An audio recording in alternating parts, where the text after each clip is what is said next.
नमस्कार मंडळी. तर आज आपण पाहणार आहोत झणझणीत असा हा अंड्याचा रस्सा.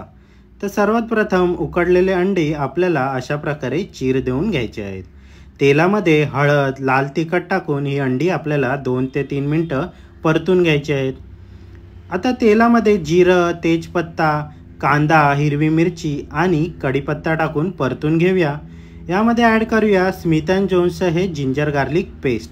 तर साधारणतः 2 चमचे मी आलं लसूण पेस्ट इथे वापरत आहे.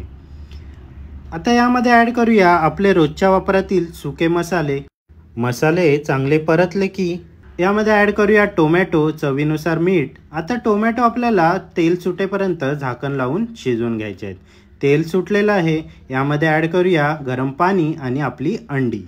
आता याला चांगली दणकून उकळी घेऊया आणि तयार आहे आपली ही अंडा करी. तर आता घरीच बनवा काहीतरी स्पेशल.